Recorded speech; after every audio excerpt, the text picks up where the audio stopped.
What do you do when you fail the required exam repeatedly? Hi, welcome to a hard conversation here on Business Mindset Mastery. My name's Heather Gray. I'm a mindset and performance coach for business owners, leaders, and entrepreneurs. You can always find me over at choosetohaveitall.com. And today's listener question, wow, we've all kind of been there when we just need to pass a test. It's, some of us, some of us who are getting on in years, it's probably been a while since it was an exam or a test that was standing in the way of the life we wanted or the business we wanted.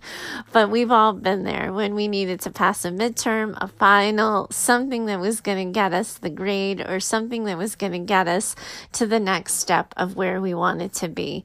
And when something outside of ourselves, something like an exam, is the thing that gets in the way, it's so frustrating because you can study, you can prepare, you can take all the pre-tests, you can do all of the test prep, you can ask everybody for help, and you can do your best to be super prepared, but still fail. What happens when you do that repeatedly? When do you know when it's time to just say, not my gig, like maybe this isn't for me, I have to move on? How, after failing repeatedly, do you come up with still yet another way to attack it or to try? And how do you not let the failure change your story of who you are and what you're capable of? That's what today's listener's struggling with, and I've totally got her back. Just to clarify for people who may not be familiar with the social work licensing, because that's what the test is that this particular listener is struggling with. Social work license, depending on state, vary, but the overall expectation is that once you get your master's degree in social work, you have to be supervised for 2 years, sometimes 3 years, by someone with an independent clinical license, and then you have to take a test in order for you to be able to independently practice yourself. So for me, myself, when I was running my private practice, I needed that LICSW, the I being for independent clinical social worker, in order to run my private practice. Each state varies in what their sort of descriptors are or the level of licensure. But basically, if you want to own a private practice, if you want to be able to sort of hang your own shingle out and say, I work for myself, I run my own business, I'm independently billing insurance, I'm independently diagnosing patients, you need that independent license to do so legally. That's where today's listener finds herself. So let's dive into her question, and then I'll find you all on the other side. Heather, I'm not sure if this is a question for your show or not, but if it is, you're welcome to use it. I am reaching out because I need your advice. Like you, I'm a social worker and I have my LCSW license. I've been eligible for my LICSW license for the past year and a half. It has been my intention to go into private practice once licensed to do so. I've gone as far as I can in my field with my current license, and I'm ready for the next step. Heather, I can't pass the test. I just failed it for the third time. If I thought for a second that this meant I was not qualified to be a private therapist, I would just let it go. I know, though, that this is just a standardized test and tells nothing of who I am or how much I can help people. People keep asking me when I'm going to get licensed, and I can't bring myself to tell them how long I've actually already been trying for. I used a test prep book for this last try, and while the pre-test indicated I was doing better, it didn't show up on my test scores. I don't know what's wrong with me, and I don't know what I'm doing wrong. I'm so humiliated, but I'm also feeling so very stuck. I'm ready to start my own business. I'm ready to put myself out there. Hell, I'm even ready to market, and most of your people are scared to death to do that. But this test is in my way. Failing it repeatedly is embarrassing me, frustrating me, and is really attacking my confidence. What can I do here, and what are my options? Okay, first, I just want you to take a deep breath. Gosh, this is so hard. I know when you want something and it's just a stupid test standing in the way, it can just feel so defeating. And when you fail repeatedly, when it's not just a fluke on the first try and you do a quick little pivot to your study process and you figure it out for the next one, but now that you're on your third try, you have no idea what isn't working. You don't know why it's, such a struggle for you, and you don't know what to do next because you feel like you've already tried all the things. It's going to be really easy to focus on all the things you don't know.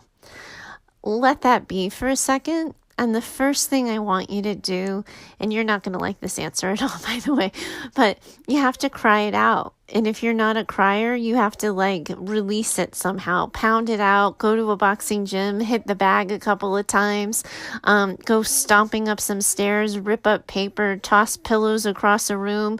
But you have to get the energy, the frustration, and the sadness out of you.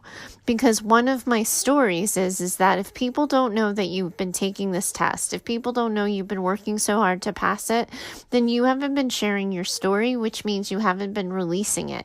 So every, sort of subsequent time you're going into this test taking environment, you're bringing every failure with you, and it hasn't been released, and you're holding the tension and you're carrying it with you, and it's bound to inform the story you're telling yourself about yourself. Now, for this particular example, I don't know which state you reside in. I can tell you that when I took my LI a million years ago, so many of the questions were open to interpretation. We would get questions like, a kid just reported abuse to you. What's the first thing you do? And there's a list of 4 things, and you would do all 4 of them. And what the specific order would be the thing that would trip you up. And it's my story that if I've taken such a test and you're looking, I don't know how much the questions have changed over the years, but it's my story that if you're looking at that test and you're taking it for the 3rd time, you are now in a place where you're constantly asking yourself, what did the test takers want to hear? Or, what did I say last time? And that was probably wrong. So I need to say something differently this time. It's my story that you are very likely overthinking the question. That part of this is that you just need to get refocused on good test taking skills, on how to slow yourself down, how to get focused, how to not keep talking and second guessing yourself out of your gut reaction decisions, and really sort of hone in on some of those skills.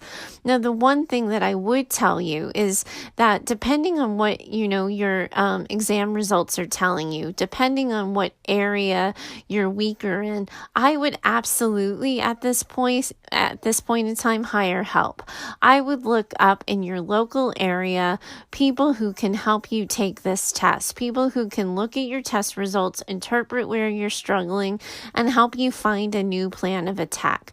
I absolutely agree with you that this standardized test does not indicate whether or not you would be good or not good as a private therapist, but it does tell you the areas where you're more prone to struggle. And as an independent business owner, test be damned, that's still good feedback to know.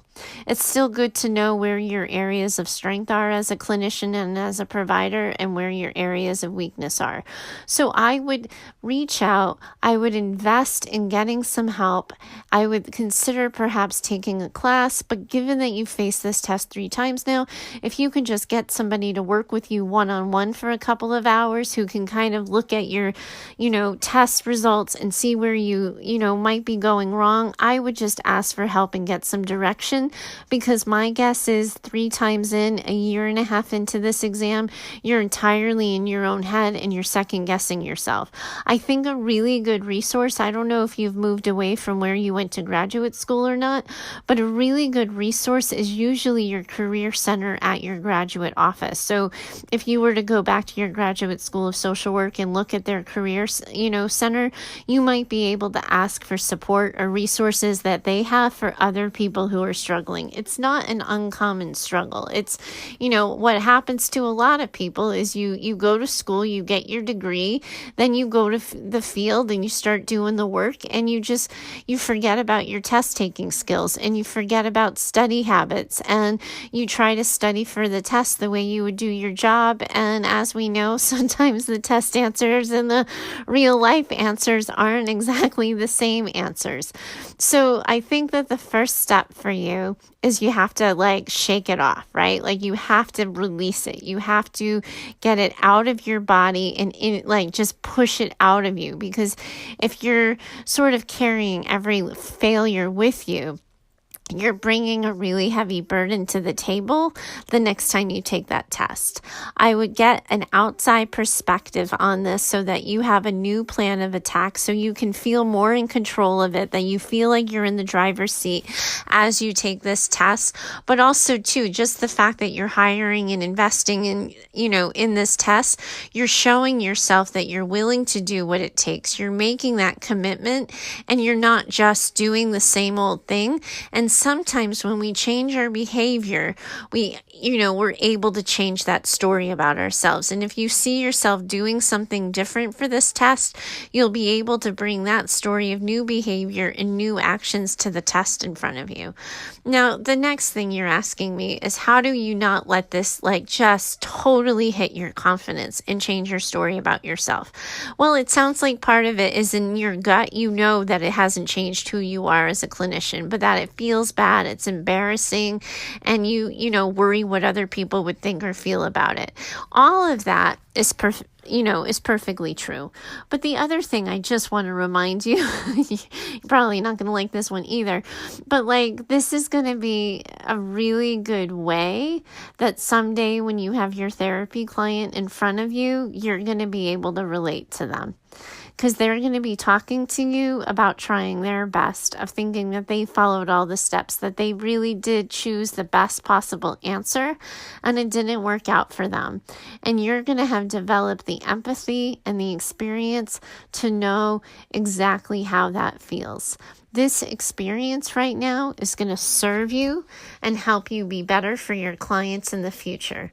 What is right now won't always be.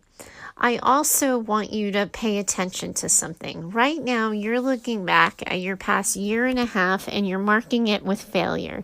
And you're saying that you're in this dead-end job. You can't get any higher without this independent license. And I understand the way the field works. I know you're not making a thinking error there. I know that there's a ceiling for you without the LI.